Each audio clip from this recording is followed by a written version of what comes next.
Good evening, and welcome all my creative people out there. How you guys doing?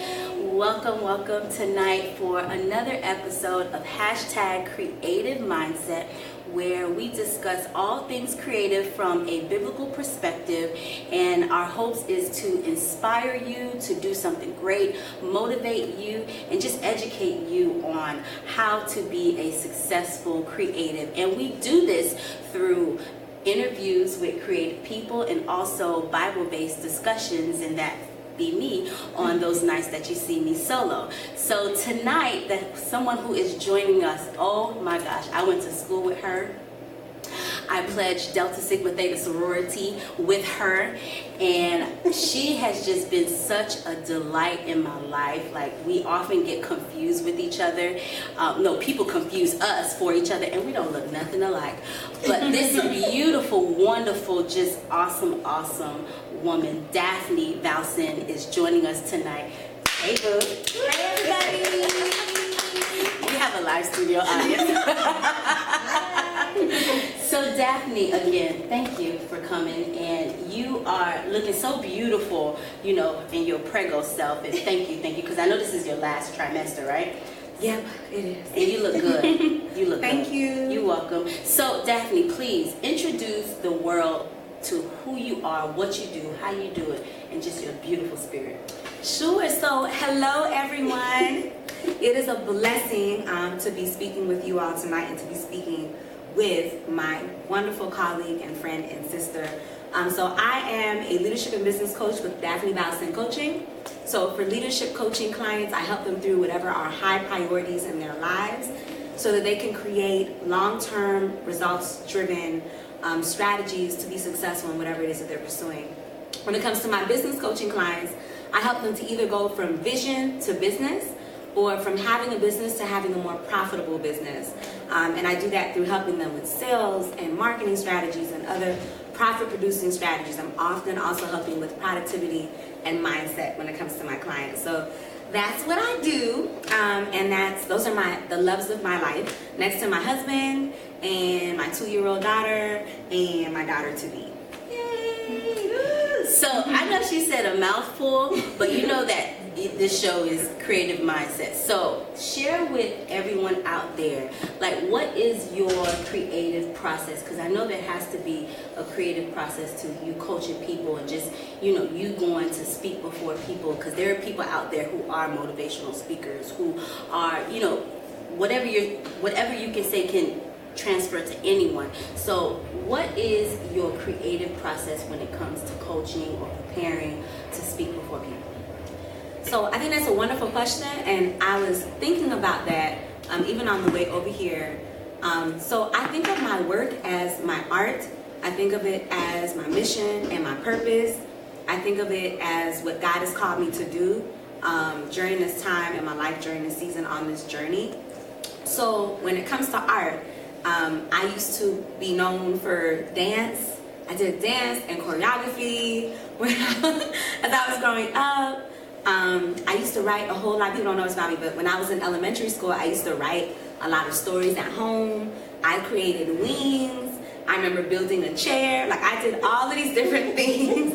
I had all of these different ideas in my mind, and I wanted to apply them. So a few things that I think are consistent when it comes to my art are I try to focus on excellence, and I try to do things in a way that I feel is going to please God. So, and I think excellence means precision and discipline and making sure things are in order when it comes to my coaching and the way that I present what I do. But it being something that pleases God comes with integrity and with going above and beyond what is expected of me, and in being a blessing so that my clients can leave and feel relieved, or that I'm dancing during a coaching session on video so that they feel like they're energized, and that they leave being able to breathe better or to live life better. So what that looks like is me being prepared. At the beginning of the week, I look at all my coaching sessions for the week, make sure that I prepare where clients are, where it is that we're going, figuring out anything that I need to do to check in on clients. And then when it comes to the actual coaching that I do, every quarter I stop and evaluate, what is it that I'm offering clients now? How can I make it better? What is anything new that I need to put out that might be helpful to a specific group of people who are not my clients as of yet? And then how do I take that thing and then make it excellent and make it happen in a way that's going to please God? So that is generally what I do. And even when it comes to speaking engagements, I usually make sure that I'm praying before the speaking engagement that God uses me to bless somebody in the audience somehow, some way, no matter if they interact with me or not during the presentation. So that again, it's part of basically like God's ministry, the ministry of the business that I'm doing. Nice. That's beautiful. Thank you, Denise. Oh my gosh. So share with us, like, in all that you do, because you, in addition to you being a mother, a wife, a coach, all these things, like, you wear many hats. And what is that thing that inspires you to just do all those things, those many hats that you wear to, you know, go out there and grind like how you grind? Because I've always known you to just be on the move. But what is that thing as a creative person? Like, what inspires you? So I think part of it goes back to my imagination. I was doing a speaking engagement today, and it was in front of a more seasoned crowd of individuals who were very, very successful in life, but many were retired and kind of reaping the benefits of all that they had done in life. But I was telling them, I was thinking yesterday how wonderful our world would be if everyone had a village, if everyone had a support system and a circle for life. So then we wouldn't have like people who are in nursing homes by themselves or living by themselves or feeling like they don't have anyone to depend on. So that imagination has caused me to see a vision and then want to bring that vision to fruition. I remember when I was in elementary school seeing the disparities, and I wouldn't know that word, but seeing the disparities between different neighborhoods, driving through Miami in the backseat with my mom, and seeing in some neighborhoods things were so beautiful, and then in other neighborhoods the grass was high, there was graffiti on the wall, people looked sad, people looked like they didn't have a lot of money. And I remember imagining, like, what if we were able to provide ways for every neighborhood to be better, all that kind of stuff. So there's that, and then the other part is trying to make sure that I honor God. So when I was 17 years old, I was in a life-threatening accident. I didn't see a stop sign. I ran the stop sign by mistake.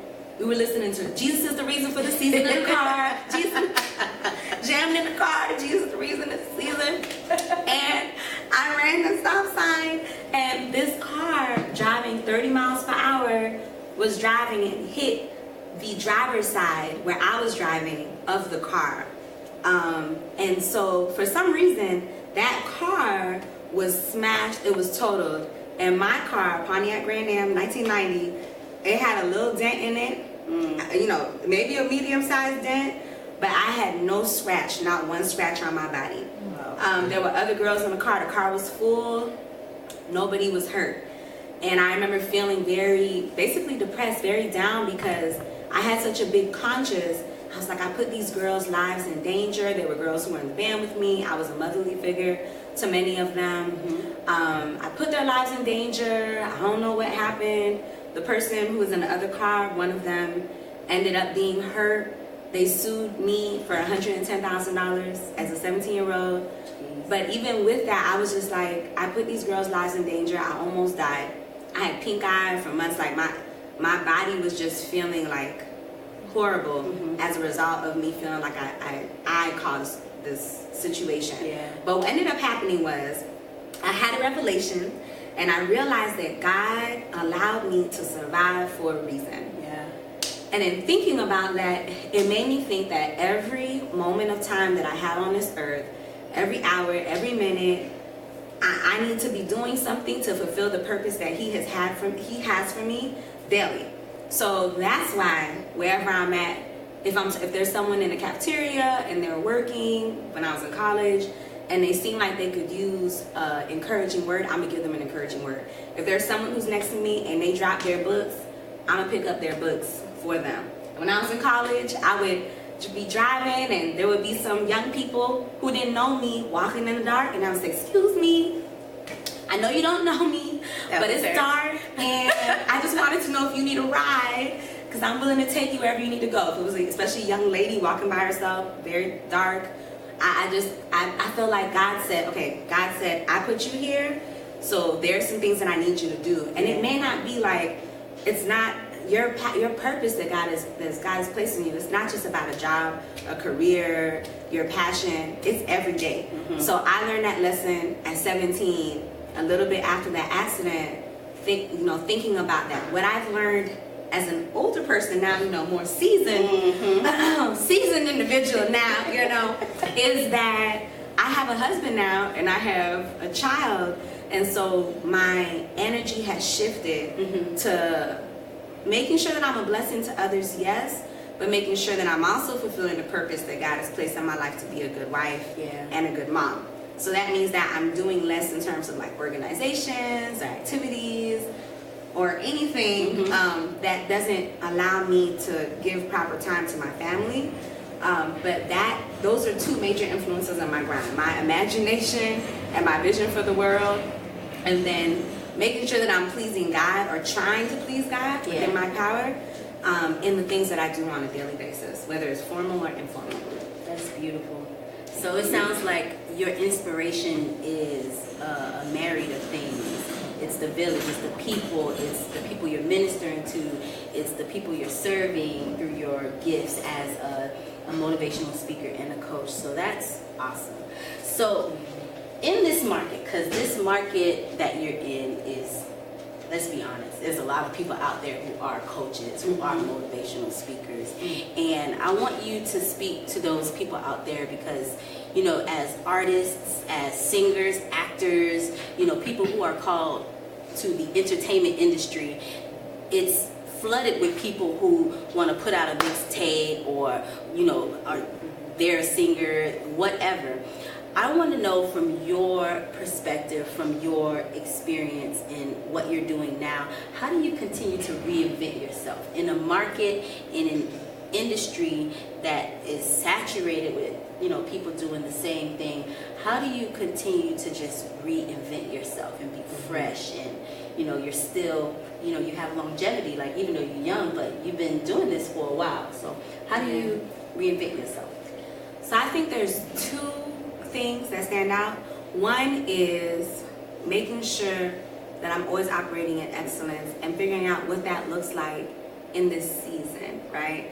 And then I think number two is going above and beyond in whatever it is that I'm doing.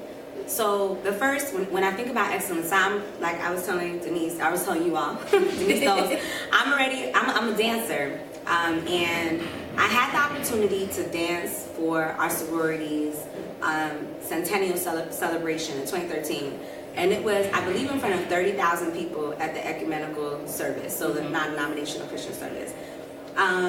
There was a large group of dancers, and then there was this honors kind of group, like an advanced group of dancers. And I ended up being in that group. And one of the wonderful things that our leader told us, she said, when you move your arm for the woman in the back who may be about to commit suicide. The way you move your foot needs to inspire someone who said, this is the last day that I'm going to come to church because I don't know where my relationship with God is going. The way you turn needs to inspire someone who is looking for a sign that God still cares about them. So every single movement you do as a dancer, every single movement, she said, needs to speak power, right? And so when it comes to our businesses, our creativity, if you playing the piano, every note, everything you play needs to be empowering, needs to be done in excellence. If you are a visual artist, no painting needs to be mediocre work. Every work needs to be a work of art. And I know some artists who they throw away their work because they're like, oh, I didn't like this.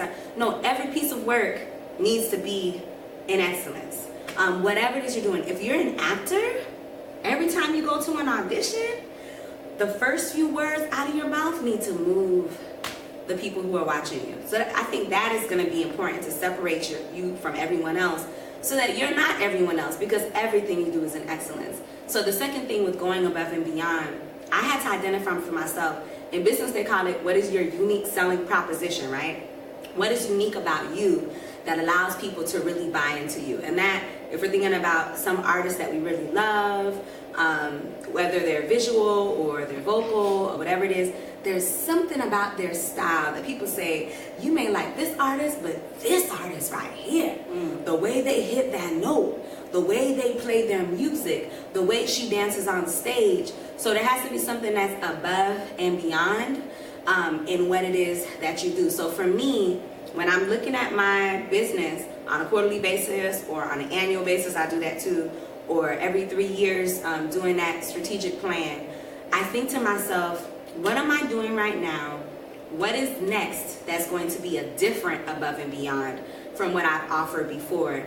And notice that I say, I got to take some time away. So you got to take some time away sometimes from all the busyness of what you're going through, and then just sit and think, how can I be above and beyond? And you can even think, where have I not been above and beyond in the past?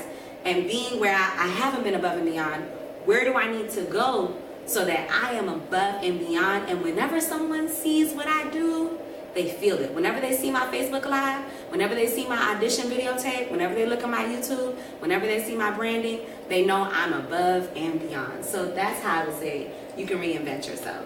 I love that, because as you were talking, like, I took away, because I'm internalizing what you're saying. I'm like, okay, when it comes to me as like a creative director, I have clients who, you know, they have events, they have seminars, they have book launches, and they're coming to you because they want you to, you know, make their vision, you know, a reality.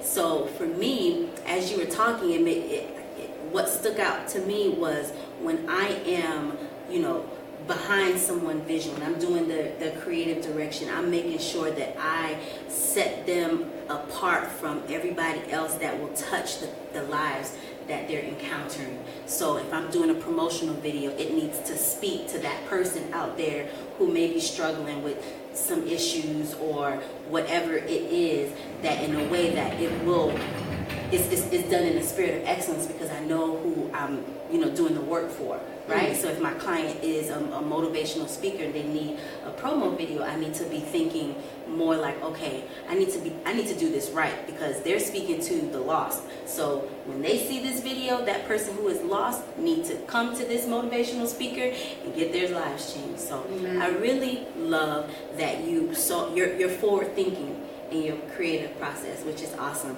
And I think that is important for creatives, artists, just to be forward thinking, because we can get so lost in our creative element and don't ever come out and just woo woo woo. So it's good to be, you know, forward thinking.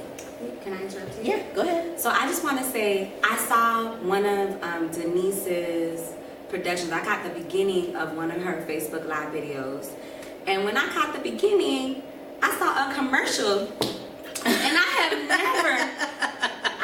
I've seen a lot of Facebook Live videos, but I've never seen a commercial at the beginning of Facebook Live videos. So I'm thinking to myself, as an entrepreneur, how did she make a commercial happen at the beginning of the Facebook Live video? I'm like, what kind of technology did she use? How did she make all the pictures and stuff go right here, right there? How did she do that? I'm still trying to make sure my lighting is right for my Facebook Live videos. But I thought that was so above and beyond. So I just want to point out to you, like, there are people who sometimes are seeing what you're doing and the above and beyond piece of that and saying, wow, like, that is amazing.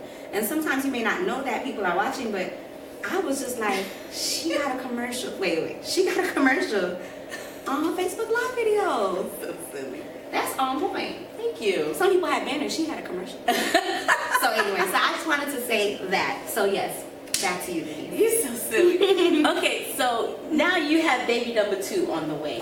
And, you know, as a person in your element, like you doing your thing, I want you to share with people like, what is the legacy? Like, what does your legacy look like? What is that legacy that you are leaving behind? And, you know, talk to that person to inspire them about the importance of leaving a legacy behind. Like, we're not just called to just do this and take our chips and go home and that's it. What does that legacy look like for you? That is a really great question. So my tagline for my business is helping to build a firm foundation, or helping mission-driven leaders, build a firm foundation. And so what I would add to that, like what I'm really, really, really passionate about in that is for social change. So helping mission-driven leaders build a firm foundation for social change. So I have currently about 30 clients. About 2 weeks ago I had 38. I work 20 to 25 hours a week. So I work really hard to make sure that I have a good caseload of people who I can support and help to dream and do great things. But what's even better than that is that when I help my life coaching clients or my career coaching clients, I help their families. I'm helping their husbands or their wives or their children. I'm helping the businesses that they're going to impact through them attaining a job. When I'm helping certain clients and they're experiencing challenges with family or marriage or time management, I'm helping their children. I'm helping with finances, which means that I'm helping them to have more freedom. Even my virtual assistant, and she wouldn't be afraid for me to share this, but I trained her to be my virtual assistant. She didn't really know what a virtual assistant was.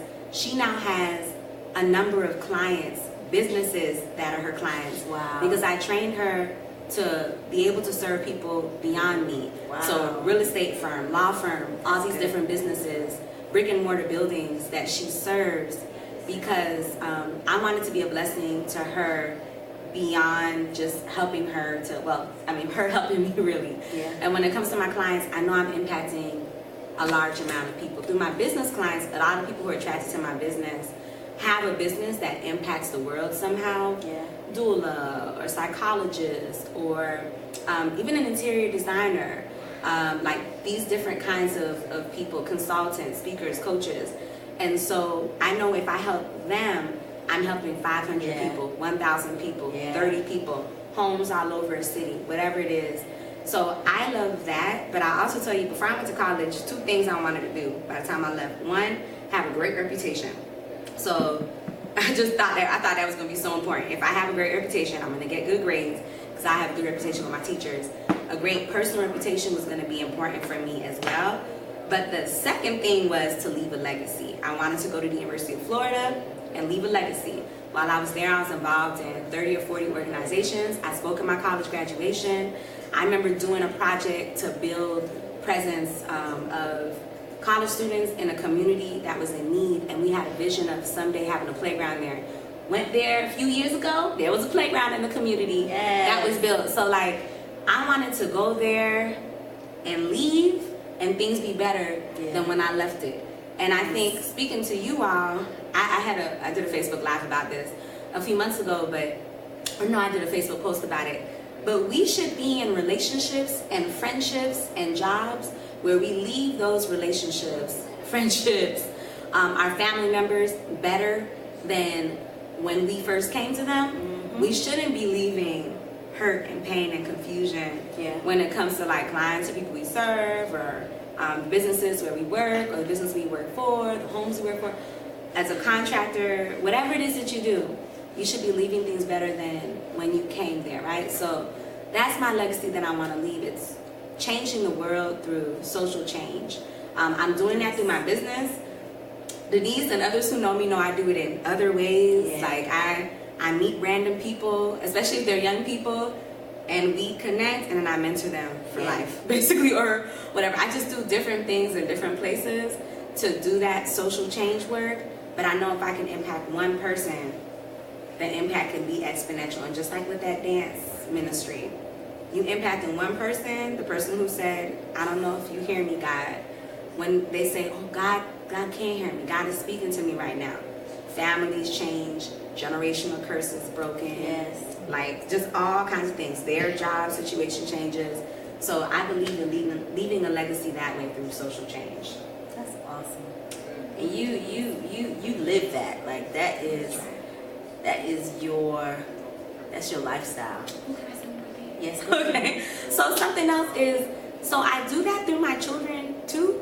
I know I'm not going to be here forever, right? And I know there's going to be a legacy left when, you know, it's time for me to go, whenever God decides to take me. But my child, Jasmine, I'm so proud of her. I'm so proud. So cute. Because I know even when she was a few months old, someone said the best way you can teach your children is through modeling what it is that you want them to be. And I used to always say hi to, I always still do this. Denise knows I do this, but I say hi to strangers and I smile at them. I say, hello, how are you? Have a good day. And sometimes they ignore me, sometimes they don't. As soon as Jasmine, before she could talk, she started smiling at strangers. And some of them would throw her like a mean face back, and someone smile back. Now, she says, hi, how are you? Have a good day. Have a good day. Sometimes she says, my mommy's having a baby. I'm going to be a big sister. But I think she gets a super kick out of just being a blessing and a light to people. Wow. And I love it. And I think that's just a huge ministry she doesn't even recognize at this time. So I leave a legacy through what I'm doing, but also through being an example to my daughter and then teaching her to also leave a legacy. That's awesome. Mm-hmm. And she's 2. So. Yeah, that's awesome. So Daphne has said amazing, like a whole bunch of nuggets. I really hope and pray that you guys were able to just grab some here and there. I don't know, Daphne, for our final, do you have any advice for a creative out there? Like I know I'm called to the kingdom creative, so artists, singers, producers, actors, all those things. Do you have any advice that you can give, one piece of advice you can give to a person out there who is a creative person? So that one piece of advice for me from the creatives that I know, that I've mentored, the creative I've been, is be fearless. Be fearless. And to each one of you, that means something different. It could be calling a producer, calling an agent. It could be going and performing at the talent show. It could be performing your art, and I know you all gonna be mad at me for this, but performing it, even if you think it's imperfect, as long as you're doing it in excellence, right? Yeah. So go to whatever that opportunity is where you can do the things that God has called you to do, or speak to that person you need to speak to, but be fearless in doing that art. There's some dancers out there, some singers, some artists, some producers, some graphic designers. You haven't even let people see your art yet. You didn't let them read your poem. So be fearless in putting your art out there so that God can bless others through you. That's amazing. You so dope. Why you gotta be so dope? God. I can't stand her. But I love you so much. I love you. I love you. So thank you for being my guest on #Creative Mindset. Next week, April 4th, we will have